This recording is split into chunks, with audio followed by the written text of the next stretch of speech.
नमस्कार, मैं नेहा द्विवेदी और आप देख रहे हैं इन खबर। जैसा आप जानते हैं कि सावन में महादेव की पूजा करने की अलग अलग विधि बताई गई है शास्त्रों में। सावन महादेव को क्यों प्रिय है, इस बातों का भी उल्लेख है क्योंकि माता पार्वती ने भगवान भोलेनाथ को प्रसन्न किया था। वो जगती थी, तपस्या करती थी, बारिश में भीगती थी, धूप में जलती थी, पत्ते खा के रहती थी। महादेव को अपने वर के रूप में पाने के लिए उन्होंने घोर तपस्या की। उसके बाद भगवान भोलेनाथ प्रसन्न होकर उनको अपनी पत्नी होने का अधिकार दिया। आज इसी से जुड़ी एक कहानी बताएंगे आपको सीतापुर से। उत्तर प्रदेश के सीतापुर जिले से लगभग 35 किलोमीटर दूर स्थित 88,000 ऋषि मुनियों की तपोभूमि नैमी शारायण के पास स्थित रुद्राव्रत भगवान शिव का ऐसा एक संसार है जहां विज्ञान भी फेल है। जी हाँ, आप बिल्कुल सही सुन रहे हैं। हम आपको भगवान भोलेनाथ के एक ऐसे स्थान के बारे में बताने जा रहे हैं जहां के रहस्य आज भी रहस्य ही हैं।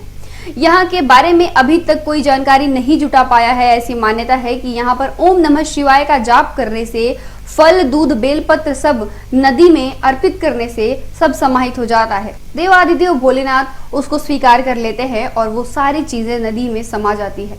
हैरत की बात है कि फिर मांगने पर प्रसाद के रूप में कोई एक फल पानी के अंदर से वापस ले आता है। शिव का ये अदृश्य संसार देखकर लोग आज भी अचंभित हैं। लोगों ने इस रहस्य का पता लगाने की बहुत प्रयास किया, लेकिन अभी तक सब नाकाम रहे। भोलेनाथ के भक्त हर समय ही उसकी आराधना में लीन रहते हैं, लेकिन सावन के महीने में भगवान शिव की आराधना का महत्व किसी से छिपा नहीं है। लोग प्राचीन मंदिरों से लेकर शिवालयों तक की पूजा अर्चना करके देवादिदेव महादेव को प्रसन्न करने का प्रयास करते हैं। सावन के महीने में शिव मंदिरों में भक्तों का तांता लगा रहता है। लेकिन रुद्राव्रत तीर्थ न सिर्फ एक मायनों में खास है, बल्कि रहस्य और रोमांच से भरपूर है।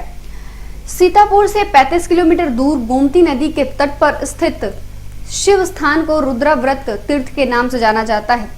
नदी के किनारे पर एक ऐसा स्थान है जहां पर भगवान शिव को याद कर जो भी बेलपत्र, दूध और नदी में अर्पित किया जाता है वह सीधे जल में समा जाता है। इतना ही नहीं, भक्त के प्रसाद मांगने पर फिर एक फल जल से वापस ऊपर भी आ जाता है।